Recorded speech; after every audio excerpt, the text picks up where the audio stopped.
Hi, good morning, everyone. Welcome to Roundtable Conference, an expert policymaking group. We are live on Saturday, 11 a.m. This is live every day on the same platform. We have Dr. KK Kalra with us. He's a former CEO of NABH and board member of Heartcare Foundation of India.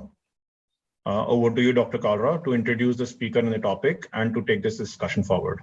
Yeah, thank you, Saurabh. Good morning to all. And I welcome all the participants to this SCFI Expert Group Roundtable session, probably 99th. Today we are having, and topic is life of a surgeon during the COVID era. Dr. Ashok Gupta, who is a cosmetic surgeon, a lot of experience in reconstructive surgery, and a Padam Shri awardee. He will be sharing his experience during COVID time as surgeon. And before I hand over to Dr. Ashok Gupta, I will just give in brief a little 2 minutes COVID update. And I will request Dr. Jamkar to chair the session. He is also a surgeon. Let me share my screen. Saurabh मेरे को please screen sharing allow करो Saurabh doctor Ashok को भी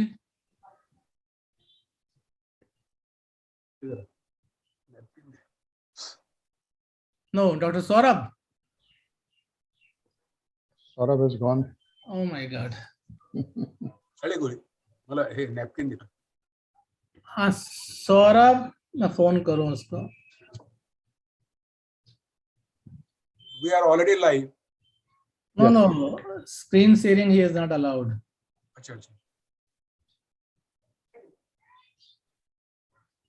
Just a correction. I'm more of a reconstructive plastic surgeon than a cosmetic surgeon alone. Yeah. Yeah. Sorry. Cosmetic surgery is a glorifying brand. No, I prefer to be called as an aesthetic plastic surgeon, not as a cosmetic surgeon. In our opinion, cosmetic surgeon is those who are unqualified plastic surgeons or underqualified. And sometimes all these cosmetic surgeons are dermatologists also. Yes, not even dermatologists, not even MBBS sometimes.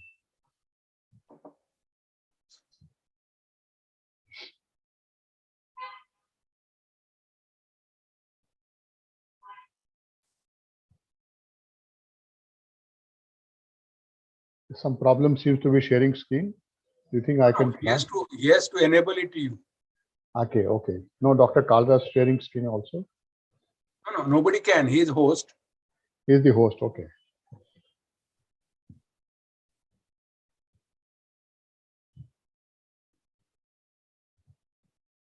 While we are waiting, I missed your picture along with PM in the Symbiosis when he came to Symbiosis to inaugurate the program. Dr. Jamkar, you are not there? Yeah, I was there. No, in the picture. In the picture which came. I was in the first row. No, picture with Rajiv. With Rajiv. Me and Mr. Modi, there was 21 feet. No, Rajiv was there in the picture. Rajiv and Mr. Mahajan, Mr. Majumdar. Dr. Majumdar picture was there. Rajiv was there, but I did not see you there in that picture which was flashed all over the country. Yeah, Dr. Kalra, unmute yourself.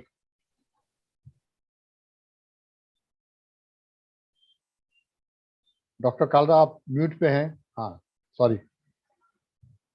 Dr. Kalra, you are on mute. Yeah, now it's fine. Yes, better. Yeah.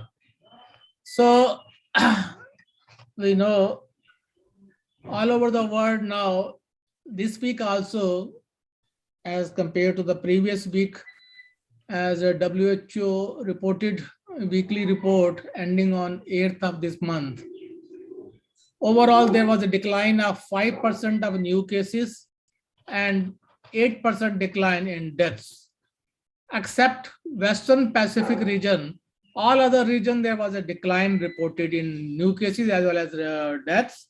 But from Western Pacific, still this week compared to the prior week, there was an increase in 46% new cases, and death also increased by 29%. Highest number of new cases were reported from Republic of Korea, Germany, Vietnam, Russian Federation, and Japan. And highest number of new deaths were reported from United States, from Russia, from Brazil, Indonesia, and Japan. As we know, all over the world, now it is the Delta is only very, very small. Majority of the cases are Omicron, that is 99.7%. And Delta is only 0.1% all over the world. And among the Omicron further sublineages, BA.1.1 is the predominant subvariant, accounting for 41% of the cases. BA.2 accounts for 34.2, and BA.1 accounts for 24.7, and BA.3, which is the minimum, which is less than 1%. In India, so far, as on date, 179 crore 72 lakhs and 505 vaccine doses has been administered to eligible people in our country. In the last 24 hours, there were 4,194 new cases. This was a data of 12 yesterday's. And today, there are only 3,614 new cases and 89 deaths across the India. Lower down, we can see during the COVID era, the graph, new cases, tremendous now downward trend, as well as deaths compared to the second wave, third wave is very, very less. And now they are also declining, only 89 deaths the last 24 hours.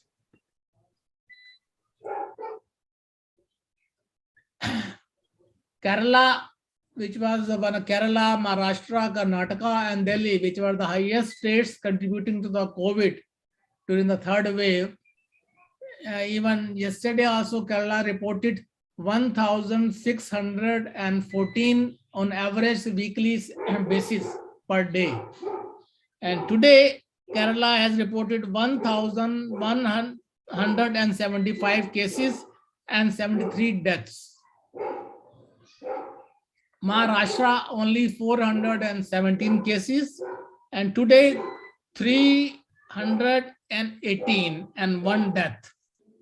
Delhi has reported 174 new cases today, no death, but is a Mizoram state in India, which is still contributing, although very small state, but still contributing 403 cases and 2 deaths today. Goa and UP, the election gone states, so recently they had elections, even there, from there also we can see in Uttar Pradesh, only 107 cases in the last 24 hours and 4 deaths.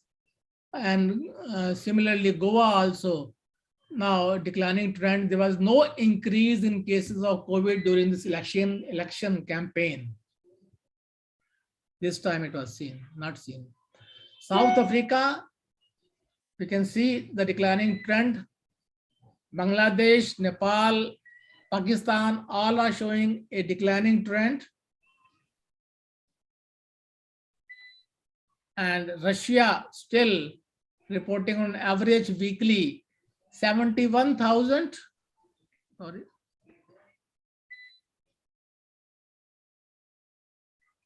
71,159. Australia also reporting 29,422 weekly average new cases. Thailand also is now reporting average weekly 22,093 cases. United States Now there is a declining trend. They are reporting on average weekly per day around 36,537. Japan, you can see still reporting very high number, 56,676 on average weekly basis daily. Germany, 1,83,313 cases on average 7 days. New Zealand also has shown for last few days, but again it has shown declining trend. All the small countries were still reporting almost 17,018 cases per day.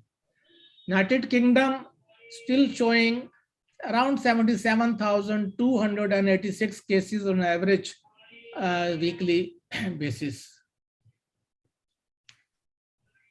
WHO has recently given an alert that now, although in humans all over the world cases are declining, but there is a possibility of animal reservoir may pose a problem. As with during the COVID time, a number of initially, especially during the second wave, a few outbreaks in the animal were reported from few countries. Last was in January this 21 in the deers in America and other European countries. So if these animals now start acting as a reservoir, which may give rise to new variants and which again may jump from animals to human being. So there is a risk. And in India, seeing the trends and declining number of cases from 27th of March, international flights will be resumed after 2 years' time. Recently, DCGI has approved in India a Viralex drug, which was based on the randomized controlled clinical trial to be used in mild and moderate cases. This Viralex is an immunomodulatory agent with a broad spectrum antiviral properties. It enhances both the innate and adaptive immunity and strengthens the body's defense response to viral infections. So this is basically, generic name is Inosin Prabanobex. So this was all about COVID update, a little brief. Now over to Chair, Dr. Jankar. I just wanted to add, Dr. Kalra, for excellent appropriate presentation. I was joining the first part of the meeting where the expert from Bangladesh pointed out article in Lancet. I think everybody should read that, where it is very inappropriate. It says that the deaths in India in COVID are 8 times high. And I suppose everybody should read, and Dr. Kalra, you should write down an answer to them. Because we might have increased number of positive cases because of the kits.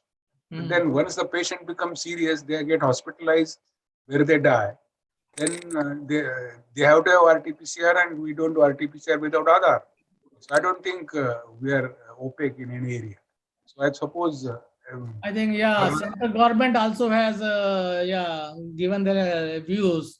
They've antagonized this report of Lancet. I read that report. But then, if you write to Lancet as a letter to editor, it will publish. Maybe in case उनकी नियत अच्छी है तो publish कर दे.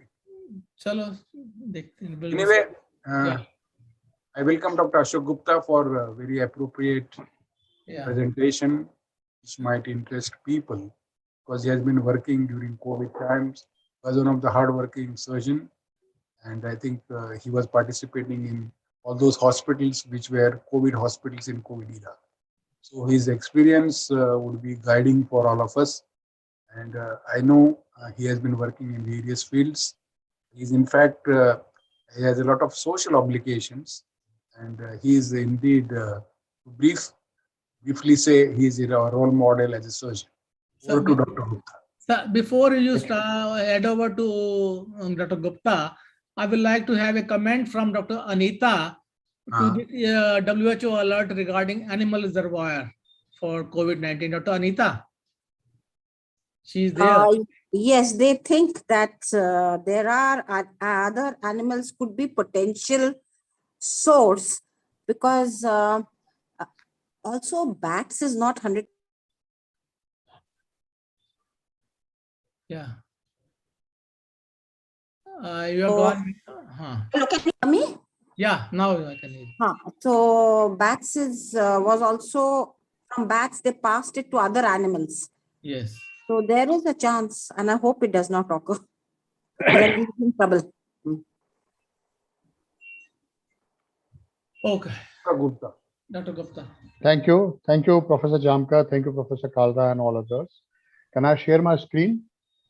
Yeah, please. I suppose, yes. Is it clear? Is it clear now? No. Yeah, you share. Yes. Yeah, it's visible. Yes. Thank you. You maximize it, please. Yes. Yes. I mean, it's a very interesting and very challenging topic, and I'm sure all of us, those who have a surgical background, will appreciate the contents. It is not based only on my experience, but also some of the global experience and the American College of Surgeons and American Society of Plastic Surgeons guideline and WHO guideline. So these are the challenges in the life of it, and particularly in major surgeries, including mine, which is microsurgery. Many times it runs up to 18 hours or 20 hours. So there are definite serious challenges in undertaking such procedures. And I would like to share some of the international data and reports based on guideline how such surgery should be undertaken. Now, as we all know, COVID pandemic has given rise to feeling of fear, anger, and helplessness among all surgeons. Virus has changed the outlook of surgeons to provide care, and it's still extremely stressful to coping with the financial distress which most of the surgeons are faced to during this last 2 years' time. Now, surgical care, without any doubt, surgical care is a foundation of any health system, whether it is elective or emergency procedure, and contributes to the critical services which are being offered to the population by all type of healthcare providers.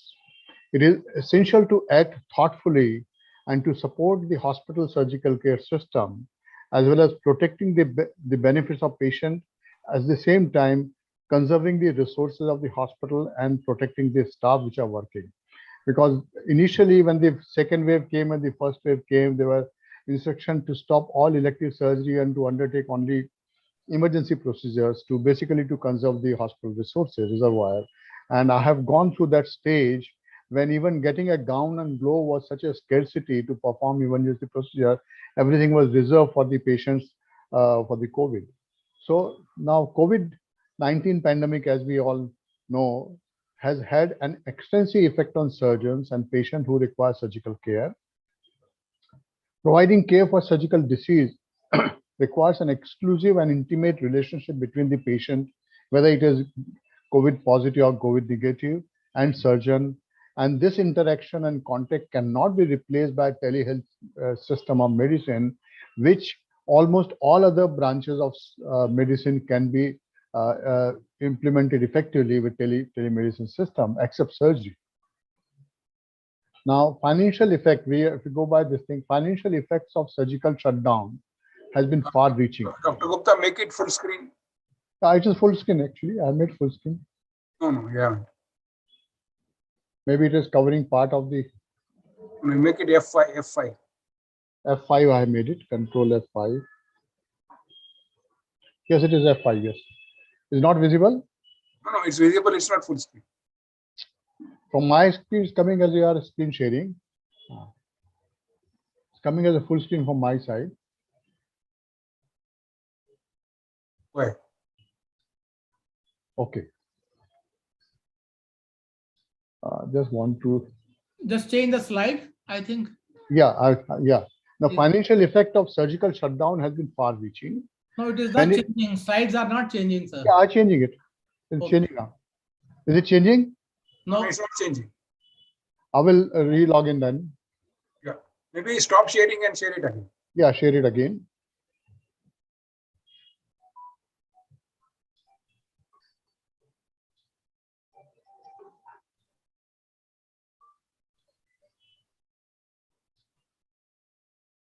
Is it now visible?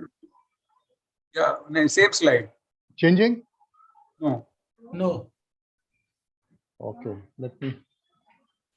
Should I share? No, I've made some changes. Let me do it again. I will close that and then.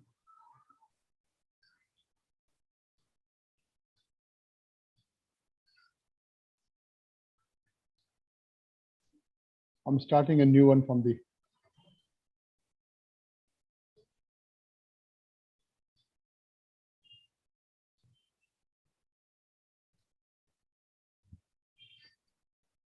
Is it better now? No, Slide it's is not, not seen. able to see. We are not changing. No, slides screen is not coming. Only your list of this coming. File manager. Okay, okay, let me.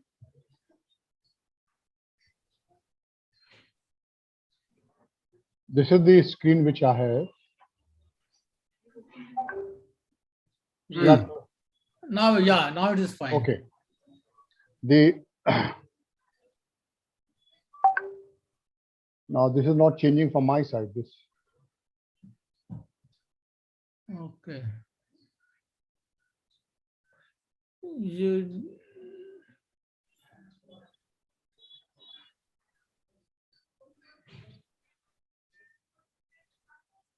Is it better now? No, not changing. Same thing. No, the slide is not changing. Sir इसमें आप एक बार दोबारा share करो. आप mouse use कर रहे हैं या? नहीं, मैं दोनों कीबोर्ड यूज कर रहा हूं मैं. And make it page down. Can you open the presentation? Is it changing now? नहीं, open the presentation. It is closed. अभी आपकी वो विंडो दिख रही एक्सप्लोरर है. आ रहा है. अभी तो विंडो एक्सप्लोरर आ रहा है. मैं पूरा क्लोज करके फिर से करता हूं मैं.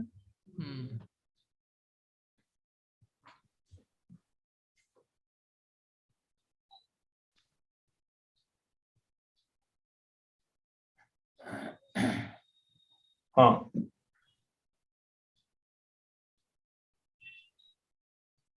इसमें आ रहा है. They can see now. Is it better now? Yeah. No, Yeah, now it is better. Yeah. Now, financial effect of surgical shutdown has been far-reaching. Many of surgical private practices could not withstand the pressure and either have shut down or have relocated themselves. Some surgeons have retired early or decided to leave the surgical specialty and change over to some other aspect. These problems further influence the surgical workforce during time, and during these there is a likely greater need for a surgical care. Now, how we adapt to new normal. Now, COVID and surgical practice prepare for a rapidly changing situation. Postpone elective operations immediately. Develop a dedicated operating suites. How long the surgery is likely to be, and will the patient be needing a ICU care after surgery? I mean, this has directly affected my own nursing home, which I used to do all aesthetic procedure, and lasting for 8 hours, 10 hours, I had to shut down because I cannot afford to have all those parameters. So will the patient be needing a ventilator during or after surgery? How much blood loss during the surgery? Number of surgeons and nurses needed at the time of operating room? And is the surgery in the lower risk group or an higher risk group? Now, there's a triad suggested by American College of Surgeons, which is very useful and which is applied all over the world as a guideline for this. Now, first fundamental question to surgeon: is it worth the risk operating on a long patient or sick patient for long surgery or major surgery? There's a COVID surge. There's a COVID surge collaborative. A global study has been formed, which has published its report in October 2020, and it states a very grim picture. For every person who undergoes surgery during the COVID-19 pandemic, 1 in 4 chances that they will die, and 50% chances that they will suffer severe pulmonary complications. COVID surge has expanded participation, doubling the number of hospitals and tripling the number of countries. 733 hospitals across 73 countries and more than 24,000 patients have been enrolled. And this information is invaluable, and everyone wants to have detailed study. of the risk-benefit ratio being shared by the study. Now, surgeons urgently need guidance on how to deliver surgical services safely and effectively during COVID-19 pandemic. The aim was to identify the key domains that should be considered on developing pandemic preparedness for surgical services. The surgeon did not have any information about how COVID affects surgical patients. Current study tracked more than 1,100 patients who underwent surgery. About 75 had emergency surgery and 25% had elective surgeries. The Lancet in his report has mentioned that that patients testing positive for the virus 7 days before or 30 days after surgery are at potential high risk group. Now, there's also another publication which is Surgeons' Voices in COVID-19 era. 1 in 4 patients infected with the virus before or after the surgery died. 1 in every 2 patients contracted serious pulmonary complications such as pneumonia, acute respiratory distress syndrome, or unexpected post-operative ventilation. Type of anesthesia used, general, regional, sedation, or local, did not alter the outcome. And it reminds us that COVID is not only a lung disease, but it touches almost all other systems of the body. The biggest shock from this study is that the patient may survive the surgery, but still has got high risk of developing serious complications or even death than there was before the pandemic. Impact of SARS-2 COVID-19 on post-operative pulmonary complication and mortality needs to be established to enable surgeons to make evidence-based decisions. The American College of Surgeons has created a triage guideline for COVID-19, and I will go a few important points on that. Hospitals and outpatient surgery centers should consider their patient need and logistics of capability to fulfill them in real time. Need for a procedure should be established by a surgeon with expertise in the relevant surgical specialty to determine the damages be sustained or while delaying or denying the surgery, and feasibility of procedure be determined by administrative personnel accepting the hospital facility, safety and well-being of the patient and staff. The risk of patient should be include an aggressive assessment of the real risk of proceeding and the real risk of delay. Finally, COVID-19 is a clear risk to all, and it is but one of many competing risks for patients requiring surgical care. Surgical procedure should be considered not based solely on COVID-associated risk, but rather an assimilation of all available medical and logistic information. Benefit of creating COVID-19 free zone within the hospital is a very, very vital parameter which is recommended strongly. COVID-19 positive are not mixed in the area, minimizing the risk of accidental area. COVID-free zone must be established, protecting patients opting for surgical elective and during pandemic time. Again, hospitals should prepare detailed specific pandemic preparedness plan addressing the identified domains. Specific guidance should be updated continuously to reflect the emerging evidence during COVID-19 pandemic. The backlog of procedure after the end of COVID-19 pandemic is inevitable, and hospitals should plan to report effective method to ensure that patients for elective surgeries have the best possible outcome after the pandemic is over. Now, American, again, they have prepared a roadmap for maintaining essential surgery during COVID-19 pandemic, and I will share some important points. Balances, this is called as a ESAS, which is a elective surgery acuity scale, and balance patient need or impact of a surgery procedure with available sources. Planning for resuming surgery should take into account the perspective of multiple stakeholders, including surgery, anesthesia, nursing, and facility administration. Elective procedure can be delayed until he or she is no longer infectious and has recovered fully. Impact of severe, we all know, acute respiratory syndrome on post-operative recovery must be understood to inform clinical decision-making.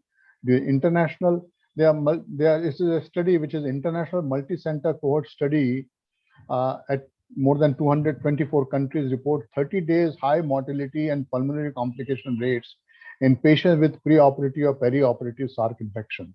So this is a very, very grim picture. Said again, the American Society of Plastic Surgeons, which is almost representing more than 10,000 members, there is reported most members stop performing elective surgery procedures for an average about 28.1 per week in 2020 during the COVID, or which is 45% of their annual this thing. More than 2 years, COVID-19 has largely confined people to their homes and have significantly impacted nearly every aspect of their life and aesthetic surgery which people were performing, including tummy tuck, facelift, and all sort of things. Now, in place of that, injectables have grown. The injectable procedure like Botox and fillers have continued to be the most sought after treatment in 2021, which is a solace for us, but a financial loss. Safety issues in operating room using N95 mask, face shield, eye protection, double eye layer PP are common practice, but it adds to the hazard of a surgeon for performing long duration surgery. Sometimes patients are so sick that need to perform operation in the ICU, and this is also one of the biggest challenge for surgeons. An emergency procedure. Last week I reviewed an article for Annals of the National Academy of Medical Sciences, where a surgeon was called to do a compartment syndrome in an ICU patient. That's a rare complication of COVID when he developed a thrombosis and compartment syndrome of the forearm, and the surgeon had to do decompression in the ICU itself. So sometimes patients are so sick that they need to perform operation in ICU, not as sterile in an operating room, and they're associated with a lot of risk. So again, as a surgeon, when we are using cautery, universal use of smoke evacuators to suction away the smoke plumes generated by electric cautery has been encouraged to minimize the risk of exposure to aerosolized tissue. Precautions should be taken for surgical cases to minimally invasive procedure that requires the creation of pneumoperitoneum must be safely managed or avoided if possible. And Dr. Jamkar can give an expert comment the role of gases in laparoscopic surgery, how safe it is now in the COVID era, and what are the risk of complication with the pulmonary complication with higher gaseous inflation in the laparoscopic surgery. A patient is always informed about the risk before a surgery. Now we are letting them know their risk is even greater. Pre-operative patient could test negative for COVID even though they are infected. 2 to 14 incubation test period is there. We know it could be false negative. Patient may not be infected but could contract the virus while at the hospital or within 30 days of the post-operative period. So again, so my concluding few remarks, that no system is foolproof or a foolproof. At our hospital, we are doing everything possible. We can maintain the sterilization. And my own theater complex where I operating, we have about 7 theater complex. And on an average, we used to operate about 150 to 200 patients a day. And that number has come down to not more than 30 cases a day. I mean, that has been drastic down, which combine all general surgery, gynec surgery, plastic surgery, and cancer surgery. We have a separate theater for orthopedic, separate theater for neuro, but the rate is almost same everywhere. It is drastic reduction in the number of cases which are coming for operation. Again, the transportation to and fro from the room, elevator, post-operative room, etc., can transmit infection. Despite all the efforts to minimize the lift which are going to the COVID area, we still have some issues. Patient to be quarantined for 30 days post-operative and pre-operative, so that they do not have any infection, contact infection, etc. Even if it is a minor procedure, is what we recommend most of the patients. And is a really thank you for all. And it's a really a sad story that life of a surgeon, which used to be a very lucrative branch and a prime specialty at one time, has been reduced to I would not say to the bottom. It is almost a negligible force in the current COVID era, and we are all happy to sustain the pressure and continue surgical care as and when it is required in our hospital.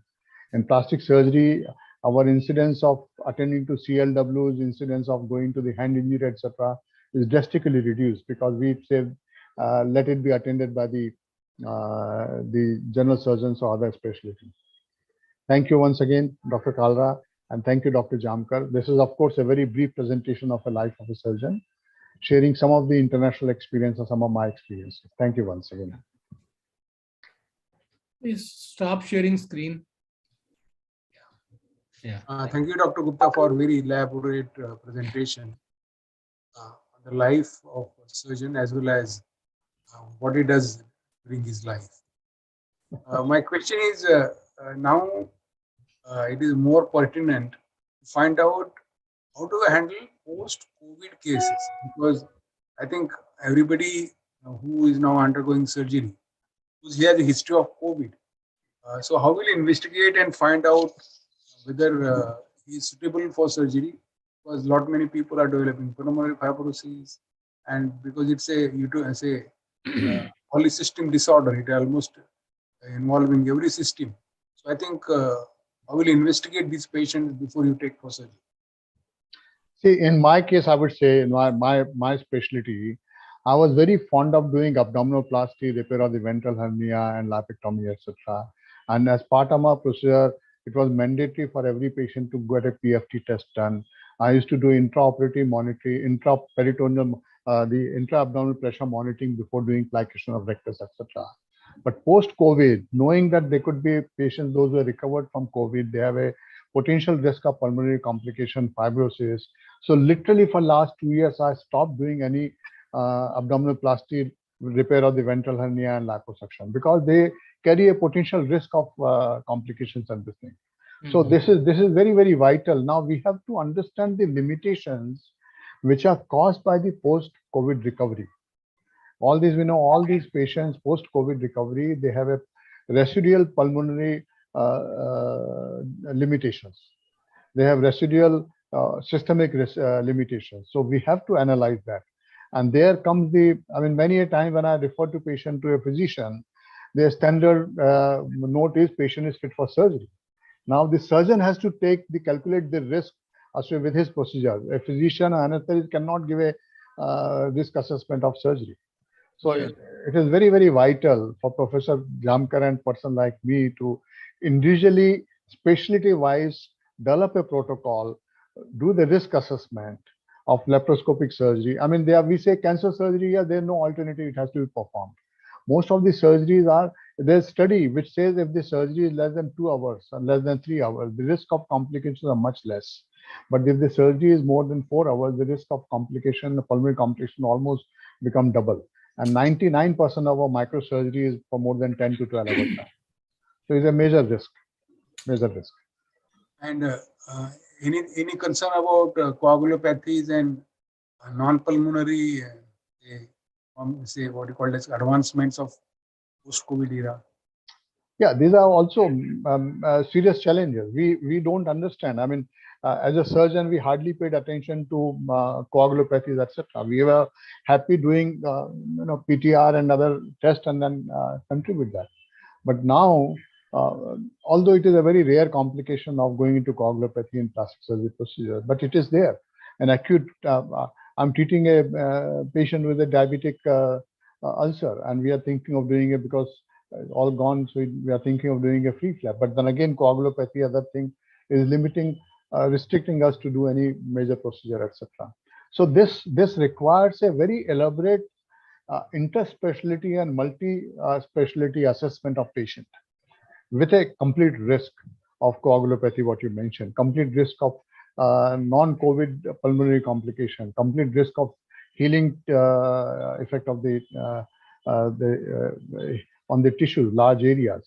And particularly when we do microsurgery, free flap, and particularly when we do in children, or brachial plexus, this is a major challenge, how to undertake surgery for 10 hours and 12 hours on a child under full anesthesia without muscle relaxation, because we need to stimulate the nerve in between to test which muscle is working, which muscle is not working. So these are all highly specialized areas of microsurgical work. Yeah. And I suppose all surgeons across the globe should be encouraged or not surgeons, physicians as well, to encourage the incidents, the case report of all post-COVID complications. So there might be several, and anyway, at present, all these publications are available without peer review, and they get say rapid publication, so that something happening first time has to be reported, so that people at least will scan and find out whether there are any such things in his patient. So I think we should encourage people to publish and maybe say share on the network. Sir, may I ask? Yeah, Dr. Gupta. Sir, Dr. Gupta, in the literature, there is a report of increase in cases of amputations during the COVID time, especially the diabetic patients.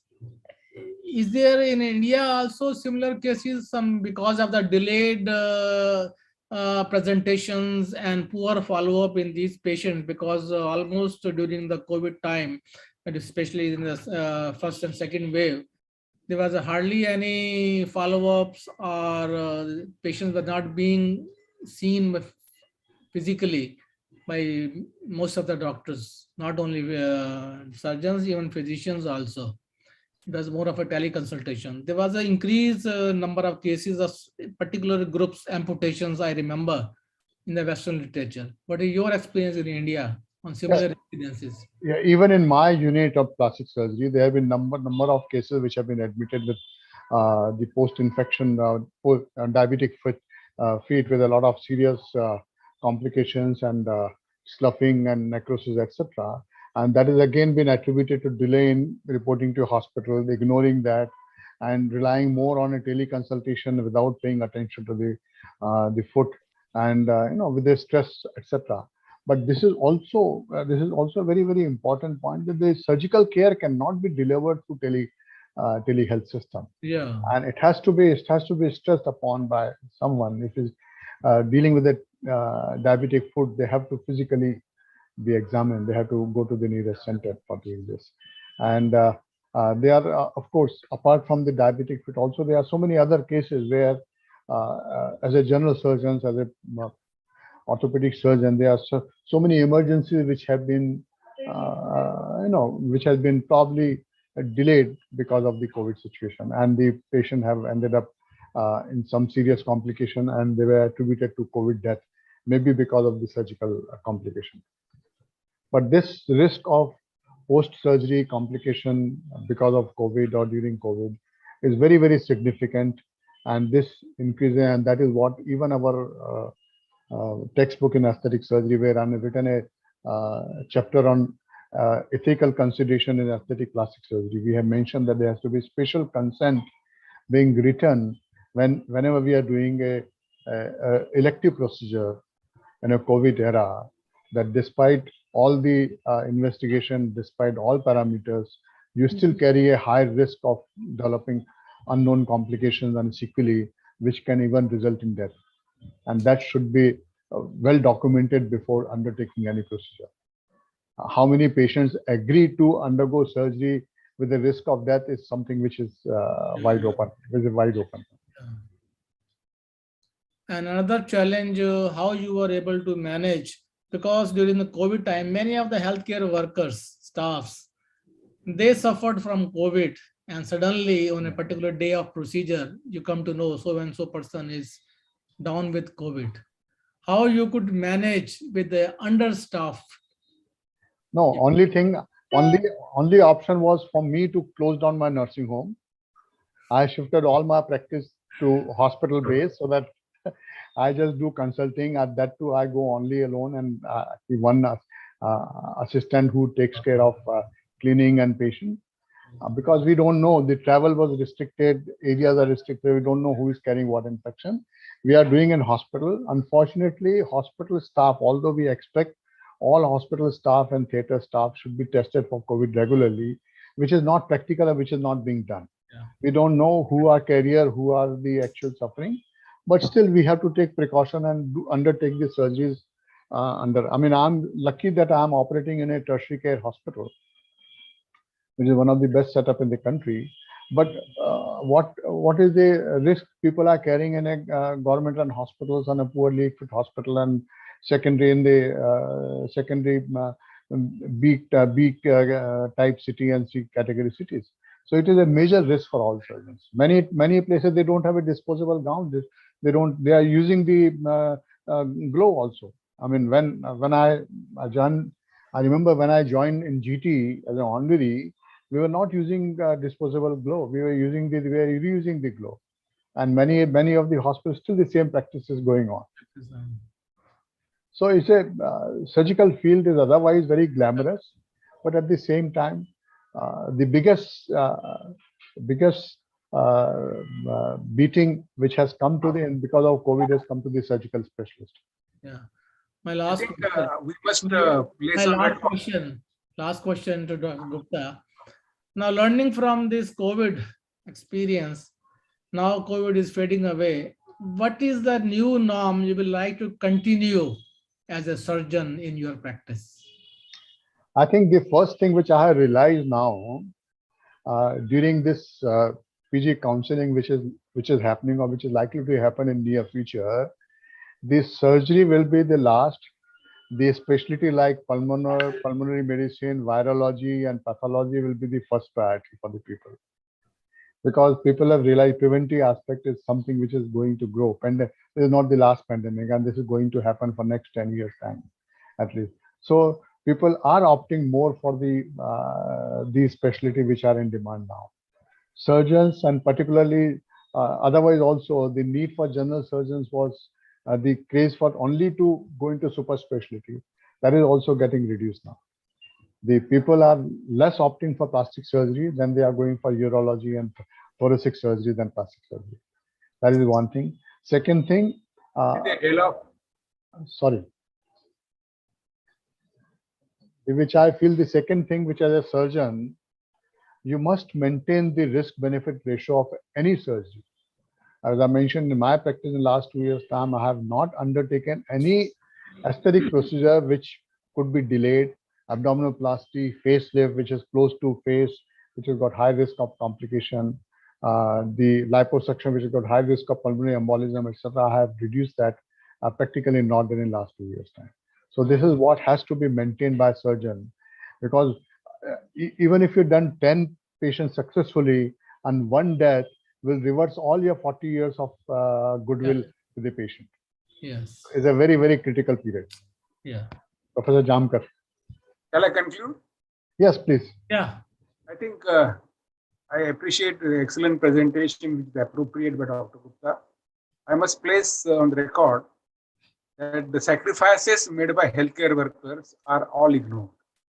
Sometimes, if at all you want, you call them warriors and all that, but then all the credit of handling the COVID pandemic effectively is never given to healthcare workers. But then at the same time, what we should be proud of is science has taken its role in reducing morbidity, mortality, and say making a life of people far better, even in this pandemic, which explored all possible domains of science. I think let us celebrate what science has done for a betterment of healthcare in COVID pandemic. So with these remarks, I think I conclude, and I will take permission of Dr. Kalra to end the session. Thank you, sir. Thank you. Thank you. Thank you, Dr. Ashok Gupta, for a wonderful presentation and sharing experience of a surgeon. And thank you, Dr. Jamkar, for chairing the session today. Now onwards, we will be having these meetings Saturday, every alternate day, week. And we should make all efforts to increase the attendance. Otherwise, it's not actually seems to be. My request will be all those who are listed in the email, and there were almost 55 to 60 people in the email list which Dr. KK used to send us. Yeah. So maybe on one-to-one basis, you can speak to them, and then I'm trying to speak to them. Even then, after now 3 weeks today, we see. Yes. Okay. Now we'll see. We'll discuss sometime later. Okay. I think, Thank we you. should shift to some nice presentations outside COVID. So Yeah. that, Definitely, the COVID is not the only mandate for our discussions. We can go beyond COVID also. There's some interesting new topics of So, interest to the public. Maybe Dr. Kalra, if we are planning for next fortnight, and with Dr. Anita has also mentioned the fate of medical graduates outside India. If you can get a good panel to discuss on that. That if you can arrange a panel. No, I can get two of the ex MCI secretary, Dr. Sharma, Sangeeta Sharma, and Dr. Nair, Reena Nair. We never. I can also ask the panel members, panel discussion on GAPIO conference. Maybe we can write down to them as well. Yeah, I mean, I know Sangeeta Sharma is very well versed with this, and some other Dr. KK Talwar can be invited. Dr. Sunila Garg, Dr. Kalra, Yeah, she's Sunila so Garg. vocal about Even it. I have spoken to her. Even again, I will try to speak to her. Or Dr. Kaul at Maulana, that she was constantly supplying the information and working on the minimum standard. Yeah, we will definitely. I will talk to them. Arun Agrawal. We have so many people, those who are directly involved with MCRD. Yeah, I think Dr. Agarwal can also take the lead because he's been dean for so long. Yeah, so and he gives a very good, he talks in a very good way. So it doesn't I think this will be a very vital topic. We will talk to him. I will talk to the whatever names we have, the group has suggested. Let's see. And Dr. Shashank Joshi, if Dr. Jamkar or Dr. Ashok can talk, I think he's in a good position. He could give his viewpoint. I think it will be very interesting. Actually, I was in charge of the committee which was giving registration to overseas graduates, particularly from US, UK, and there were 5 countries were exempted. And we have gone through what is the system, etc. So they could be very useful. You can get this. Dr. Kalra, I don't mind if you are extending outside COVID. I don't mind giving a talk on mirror neurons and surgical skills or something. Oh, that's fine. Because that is one. Yeah. I will discuss with you after the session. Skill development. Development. Yeah, definitely. Okay, sir. Let's conclude the session. Thank you. I think we should continue the session. The show must go on irrespective of So definitely must go on, but frequency we have to do, and timing, if required some time, maybe probably more member can join if time is changed to afternoons. I will talk to 4 or 5 people, and as per the discussion, let's see the same timing or in the afternoons after lunch, weekly, or it will alternate week. We'll discuss. Actually, even 11 to 12 is a perfect timing when finish our morning. Dr. Mahesh Verma, he is unable to join at this 11 o'clock. He is comfortable at 2 o'clock. That's okay. Then we have to talk to people and what's the comfortable time for the majority. Then accordingly, we will take it forward. Okay. Thank you. Okay, sir. Thank you all. Thank you. Thank you. See you next time. Thank you.